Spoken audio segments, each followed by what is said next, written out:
So yeah, basically I'm a photographic artist and I'm based in Leeds in the UK. And tonight I'm going to run through basically how my work started 10 years ago. I've called it my unnatural journey because basically this was something that I never envisaged kind of 10 years ago.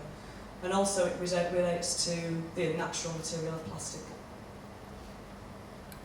So this is myself on a beach on the west coast of Scotland. This is kind of a typical beach that I sort of collect debris from. So for the past 10 years I've photographed marine plastic debris and nothing else, just plastic debris from the sea, from oceans all around the world. This is on my local beach, which is Spurn Point, and I began to notice, sort of children's car seats, fridge freezers, all these kind of huge things washing up when I revisited the beach that I used to go to as a child. I used to sort of collect shells and driftwood and things like that, like normal people collected. And then over the years I began to notice that, these things were kind of washing up. And I began to wonder if other people knew what was going on, people that maybe lived in land and didn't kind of realise what was happening. So I had to think of how to let other people know what was going on, and just to simply photograph them in this way didn't seem to really engage people. People see litter in the streets and on the side of the motorways and they're not really interested in anything more than that. They're kind of aware, but they didn't really hold their attention for very long. So I came across this image by Cornelia Parker. She's an artist who is based just outside Cheshire. And she produced this image, which is just a simple feather. And, it's quite a pleasing image, but actually when it's with the text that goes with that particular image, it says, "The feather that went to the top of Everest." And when I sort of looked at the feather, I thought it was quite interesting, but when I read the text that went with it, I realised that this produced something totally different for me. In terms of, I began to ask questions, like how did the feather get to the top of Everest? Did somebody take it on purpose? Was it in somebody's jacket? So this was quite a good device, I thought, for maybe trying to represent plastic that I was finding. So my first project was called Indefinite. And basically what I did was just collect single plastic objects that I found on the beach on Spurn Point, which is now a nature reserve. And I just had very simple captions of the amount of years it took each piece of plastic to degrade in the ocean. I presented it as a book, and just simply on the right hand side was the particular material of plastic, and on the left hand side was the amount of years that it took to degrade in the ocean. So this is a plastic bag, Sainsbury's plastic bag. And at the time it was sort of told by scientists that it took 1 to 3 years to degrade in the ocean. These are fishermen's gloves. Fishing related debris is obviously a huge problem in the oceans. These are PVC fishermen's gloves which took 30 years to degrade. The base of a plastic bottle, 450 years. Monofilament fishing line. This is fishing line that's basically rolled in and out by the tide and makes these kind of nest-like balls. 600 years. And then the final piece is polystyrene or styrofoam, and this is aerated plastic, and this at the time was found never to break down, which is the basis of the series, the title of the series, so I called it Indefinite, and that was the final one. Since this project was actually created 10 years ago, science has moved on an awful lot, and now every piece of plastic that was ever created on the planet, unless it's been burnt, is still with us in some form or another, either in landfill or as microplastics. So in a sense, all these items now are all indefinite. So as you can see, I created a kind of a timeline using the amount of years that it took each particular material to break down. And as I was photographing them, I began to realise that they almost look like the creatures that they're actually affecting. For instance, the green bottle looks a bit like the face of a fish, and the bag looks a bit like an octopus. So after I'd done a lot of research into the different materials and how long it took them to break down, I came across this sort of information on the internet about these mass accumulations of plastic that are floating in 5 different gyres around the world, especially the North Pacific gyre, which is also referred to by the media as this floating island of plastic. So I thought I wanted to continue my series and maybe represent this area. Basically these things say, if you can't sort of read it at the back, it says that over 700 species are known to eat non-biodegradable plastic. And also at that time in the North Pacific, there was 6 times more plastic than there was plankton. At the same time, I attended a conference in Hong Kong, and one of the scientists there who was speaking had a plastic bag just full of plastic, and she was sort of handing it round, and when she described what was in it, I think this actually shocked me more than anything to continue my work. This is 276 pieces of plastic that were recovered from a 90-day-old albatross chick. So this is a 3-month-old chick that has been fed by its parents. The parents have foraged out at sea, come back and fed the chick, and the chick's kind of felt full, so it hasn't eaten anymore. And literally it's just starving to death because obviously there's no nutrients in there. So I began to collect the plastic and I had to think about how I would kind of make something to make people think about these mass accumulations. And this was my next project, which I decided to call Soup, because soup is a description given by scientists to the amount of plastic suspended in the oceans at different levels. So as with all my work, I produce sketchbooks and notebooks. I work with scientists that let me know about specific currents or types of plastic that are affecting different animals, and I write all these things down. I also get research from art, photography, all sorts of different things. It might even be something someone said or a statistic or something like that. It might inspire a project. This is one of the first images I made for the Soup series, and this is called Turtle Soup. And this is based on a container spill of bath toys that fell from a container in the North Pacific Ocean. The container was actually heading from Hong Kong to the US, and the container fell from the ship during a storm, fell to the bottom of the sea, and then the container burst open and these 4 children's bath toys floated to the surface, and then they've been found around the world ever since. And scientists have done a lot of research on where they've ended up. They've actually floated up to the Arctic and been frozen in ice and then carried on kind of around the world. So much research has been done from the loss, the accidental spillage. So I focused on the turtle. There was actually a duck, a beaver and a frog in there, and they're in there somewhere hidden.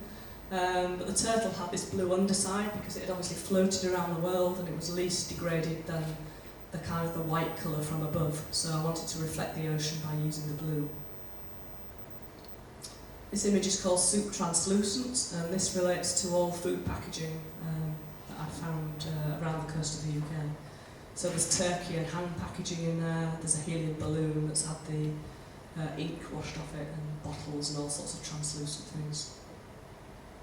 This is alphabet soup, and this is basically all pieces of plastic that have got letters or numbers on.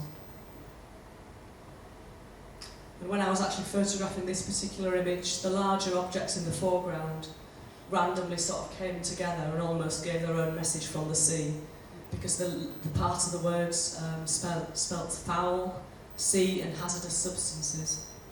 And they weren't meant to sort of spell those, like the and has come from an England ball where the first parts of the word is missing and you just see the and.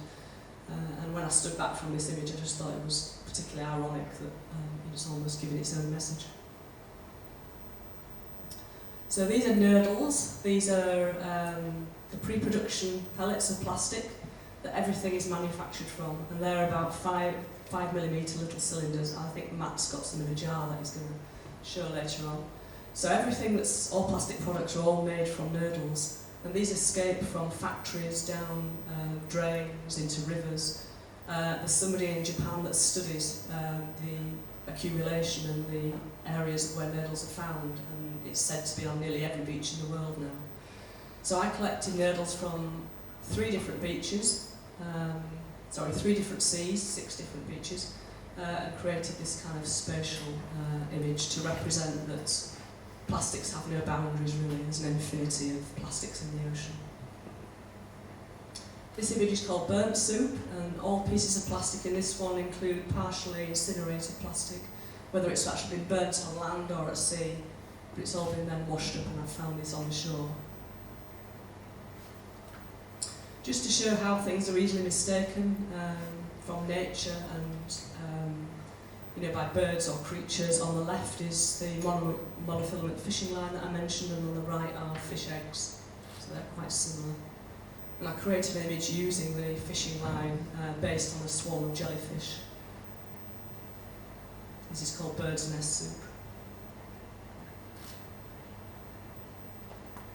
These plastics were collected from a beach on an island in Greece, because I wasn't actually going there with the intention of creating an image. I was actually visiting somebody, but I saw goats on the shoreline eating something, and I went over to have a look, and they were actually eating plastic that had been washed in by the sea. So all these pieces of plastic have been partially chewed and then spat out by the goats, which is hence the name soup refused. And I collected the plastics before they then were going to be taken back out to sea again. A toothpaste tube alongside, there's some goat's teeth in there, which I thought was particularly ironic, finding those two things together. This image has been used for Gaia and the Plastic Ocean, which is a large exhibition that toured around America, and also posters have been used in the underground for various different exhibitions. This image is called Ruinous Remembrance, and this was simply a collection of plastic that I collected on Spurn Point, which is a nature reserve, and I collected just things I found within a metre square. So as you can see, there's natural objects combined with plastic objects, there's clothing tags, plastic flowers, plastic leaves, alongside bones, skulls, and little fish, just really to make the statement about, these things shouldn't be found together on the shoreline and in this area, metre square area. The final image of the series is based on Indigestible, and this image by Susan Middleton. This is 500 plus pieces of plastic that were recovered from an albatross's stomach. And also there is a tag in there that was traced back to a Navy patrol bomber that went down in 1944.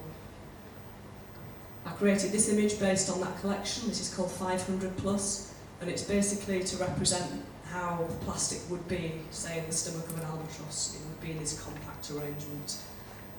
So it's different from the earlier work that was kind of showing suspension in the oceans.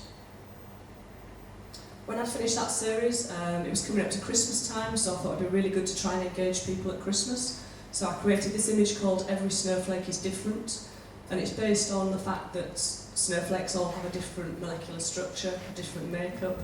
So again, I went out and collected just over 3 hours, all these different pieces of white plastic to relate to the fact that there's so many different pieces of plastic out there that are found in the ocean.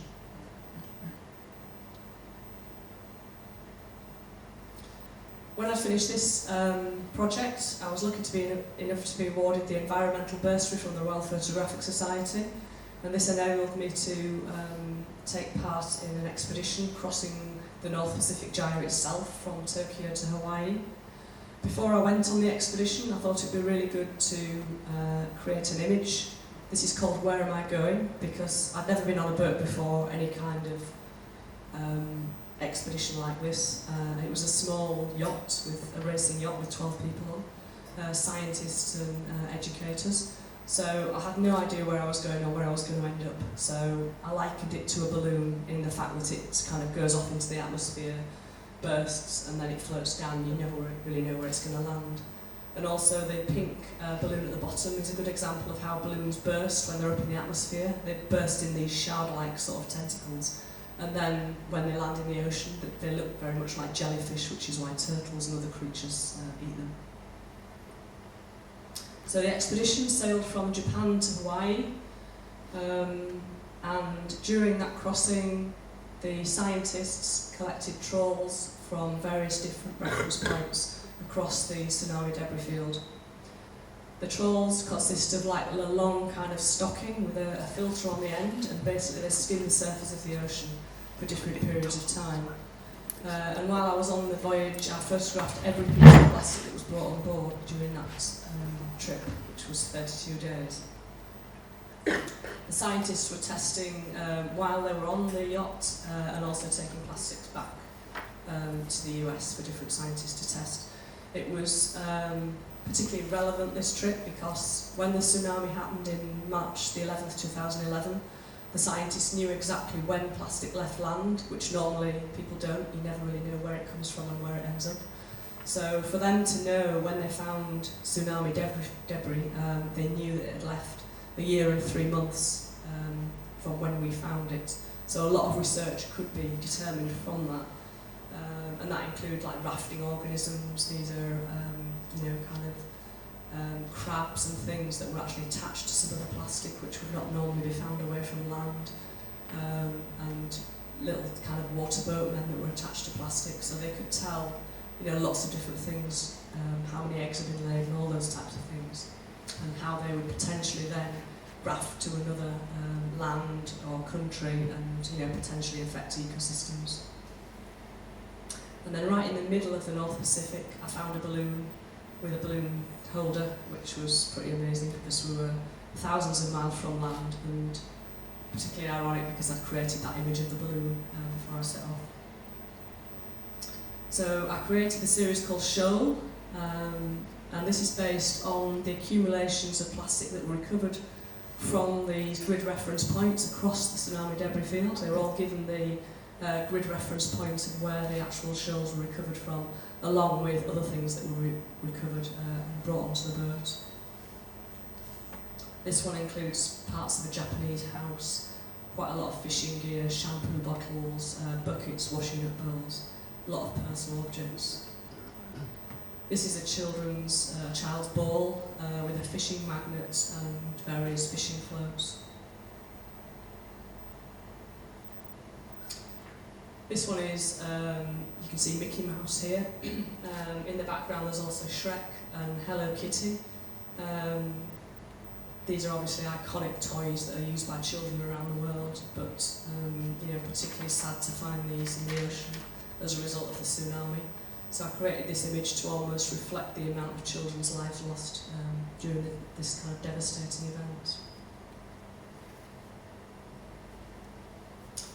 When I was on the trip, I met somebody who worked in Hong Kong for Plastic Free Seas, an organisation there, and she showed me some of these photos in Hong Kong, and it was just on a scale that I'd never seen before. Some of the beaches were just unbelievable, and this particular beach, Lap Sap Wan, is 12 feet high with debris. The World Wildlife Fund went there and put a stake into the sort of beach between all the debris, and it was 12 feet deep from the base of the beach. So I realised I had to go and do a project there, so this led to Hong Kong Soup. And I collected plastic from 30 different beaches in Hong Kong. And this is the first one, this is called Wildlife. These are popsicle wrappers or ice pop wrappers used by children. So basically they've got like a fruit liquid in and they're frozen in the freezer, and the children suck the juice out of them. These were all found on the shoreline alongside a large amount of medical waste which I found in Hong Kong. So in this particular image there are syringes, shoals of syringes swimming around these children's plastic wrappers, because I wanted to make reference to the fact that they were kind of playing on the beach and kind of drinking from these wrappers amongst syringes that were also there. Whilst I was in Hong Kong, I was told about the pink dolphin. There were 78 dolphins actually left there, the only place in the world, and they were existing in the harbour of Hong Kong. And this was alongside where I was collecting like loads of single-use cigarette lighters. I came across a lighter which is a bit difficult to see there, but on the left-hand side there's a lighter there with a blue dolphin printed on it. I just thought that was particularly ironic that I was stood on the shore and then kind of thinking about this species that was on the edge of extinction kind of right in front of me. So I decided to create an image of the cigarette lighters in the shape of a pod of dolphins. One of the cigarette lighters there has got a panda on it, which is the icon and emblem of China, and I wanted it to face away from the rest of the group because I wanted it to almost represent that it's turning its back on Mother Nature, and it's turning its back on man's overconsumption of plastic. Nurdles again. This was the world's largest nurdle spill in Hong Kong in 2012. 6 containers fell from a ship this time, and they were found on all Hong Kong's beaches. This was due to a typhoon, so again an accidental spillage, but I think worthy of representing because it was on such a massive scale. It just looked like the beaches had just been snowed on. I should say that nurdles are really detrimental to wildlife because of their size. Birds and fish easily eat them. And when nurdles exist in the sea for a certain amount of time, they absorb the toxins and pollutants from the sea. And when birds and fish eat them, these pollutants and poisons are actually reabsorbed into the fat cells of the fish and birds, and they disrupt their endocrine system and reproductive systems. So I collected nurdles from 6 different beaches in Hong Kong from the spill, and I created this image called Spilt. And this basically represents the night sky on the day of the spill. I went back and looked at what NASA, what the sky looked like from the NASA website on the day of the spill, and basically wanted to reflect what was happening under the water. So this is how the sky looked on the day used by the nurdles. This image is called Transform, and this is all children's toys that I found in Hong Kong in the sea. Quite a few action men and transformers included in that. And this was basically to try and engage the younger generation in Hong Kong, try and make them think about what happens to their toys when they finish using them, and the fact that one of their toys could have ended up in the ocean. This is a new series. This is called Penalty. And basically, because I collect all the debris myself, I thought it would be a really good idea if I got the public involved in collecting a specific item, to try and make them aware of what exists out there, and also try and make a global collaboration with people. So I asked people to, if they found a football on the beach, because normally when I go and beach clean, I always find a football, at least kind of 2 or 3. So I thought it'd be a really good idea if people could send me them. So I started to get these emails with people finding them from all over the world. And then I got an email from one man on the west coast of Scotland who said he'd found 28. And then a couple of days later he said he had 75. And I kept thinking, that's a bit strange, is this real? And in the end he collected 228. He was actually a coastal ranger on the west coast of Scotland, which explained it, but still I had to go up to west coast of Scotland with a small van, collect all these balls and bring them back and photograph them. So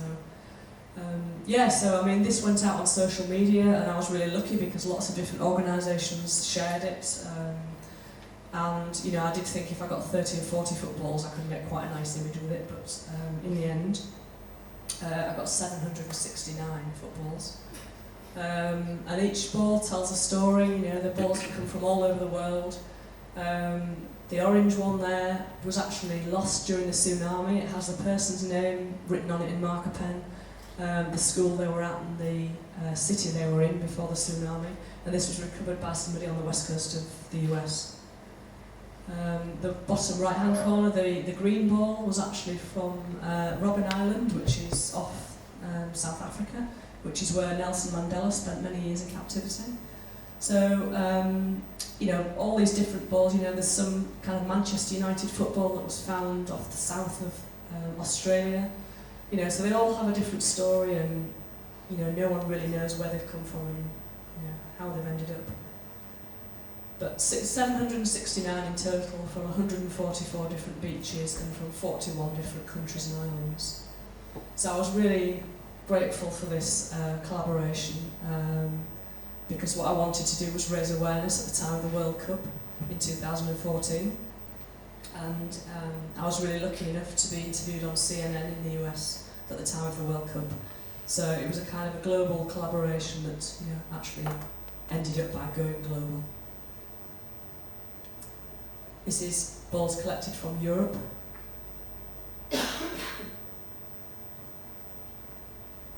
The UK. And then I created one image just for the one man that collected 228. So this is just his collection, and I quite like the difference between one man's efforts and then the whole world. The final project I'm going to talk about is called Beyond Drifting, Imperfectly Known Animals. And this again is very different from my earlier work. This is based on scientific research. On the left hand side you can see plankton that has been ingesting microplastic particles, and this science has been done at Plymouth University. On the right hand side, a tube of toothpaste that I just simply squeezed through fine mesh, and in the bottom right hand corner were the blue plastic microbeads that came out of the toothpaste. Thankfully they've been banned now from toothpaste and facial products, but are still present in a lot of household items, so there's still more to do in terms of the ban. So I wanted to create a project to let people know that at the base of the food chain, plankton was eating microplastic particles. At the same time, I was doing a residency in Ireland, in Cork, and I came across this man called John Vaughan Thompson. And he was a marine biologist who collected plankton in the 1800s. And he was like a pioneer, really, that not many people have heard of. He realised that crabs began their life as plankton, and he realised that they went through this metamorphosis when nobody had realised that before. So he's a bit of an unsung hero, and he invented a plankton net which he gave to Charles Darwin. So I thought it'd be really good to give him some profile. So I went back to the places where he collected plankton in the 1800s, 200 years ago, and this is what I found, something he wouldn't have. So I looked at the memoirs that he had written about the plankton he'd found from his drawings on the left-hand side. I looked at the plankton that exists there, and instead of collecting plankton, which now wasn't in these particular areas, I collected a piece of plastic instead. I took it back to the studio and I put it on a black background, and I moved the plastic in the same way that plankton moves. So I looked at how each particular plankton moved. Some of them move in a smooth movement, some of them are quite jerky. So I moved the piece of plastic in the same way that that particular plankton moves. And I created these kind of fictitious plankton from plastic objects. And I wanted to essentially sort of trick the viewer into thinking they were looking at old scientific slides, and then trick them with the idea that it was actually plastic at the end of the day. So here's an example of a slide on the left-hand side that I created from plastic bottle net tops. I also gave the scientific samples Latin names. So at the left-hand side it has a Latin name, but I also put the word plastic within the Latin name, because plankton now have plastic within them, and I wanted the name to have plastic within it as well, to kind of follow through the whole idea. So here are some other objects that have created the samples on the left.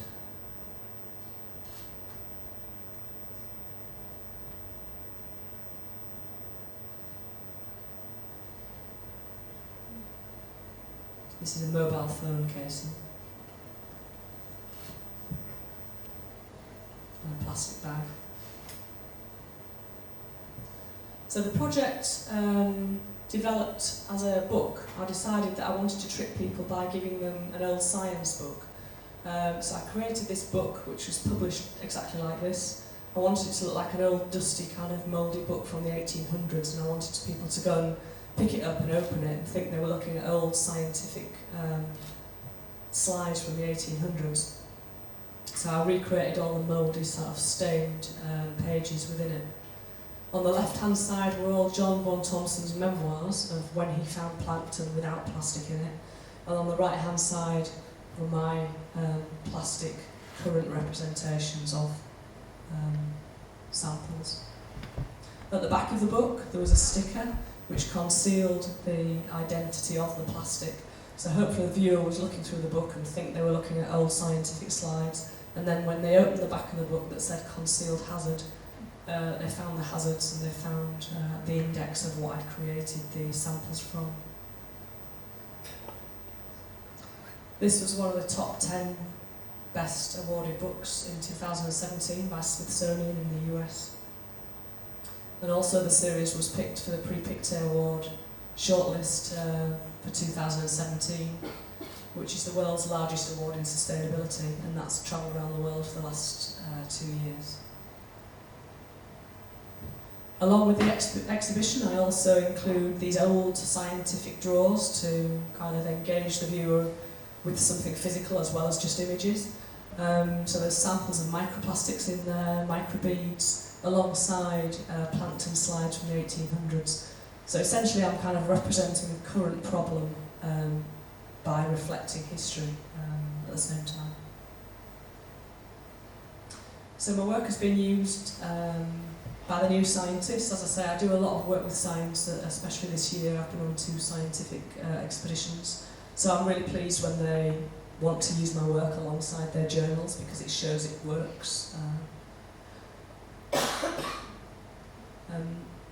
Also, my work's been shown in National Geographic and the Financial Times, so it does cross a lot of different platforms.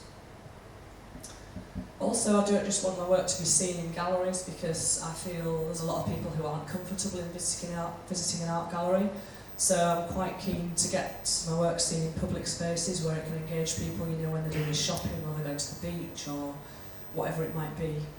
You know, so it infiltrates into their daily life and might hopefully make them think about the consumption of plastic on a daily basis. This is in Spain. So I'm very lucky enough to have worked with Greenpeace and National Geographic, but I think the one thing that's made me sort of carry on and has made more to me than anything else is a personal handwritten letter from David Attenborough. He wrote to me and said that he'd seen my work, especially the Beyond Drifting series, and said that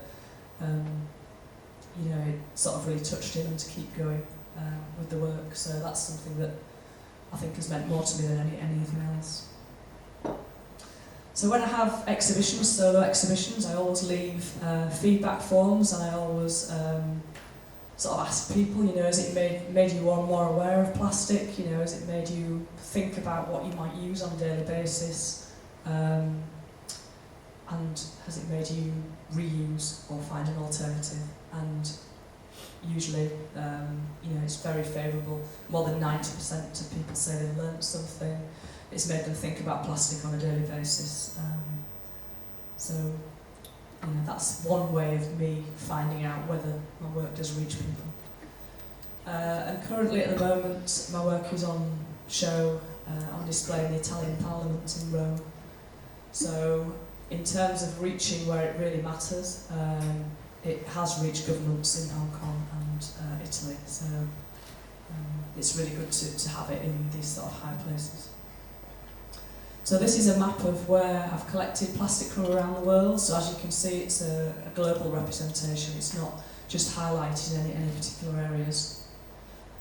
And this year I've done 2 expeditions. On the left-hand side, the blue dots, right in the middle of the South Pacific Ocean.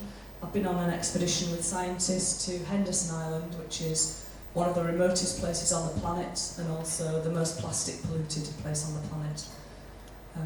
So that's new work that I'm sort of working on at the moment.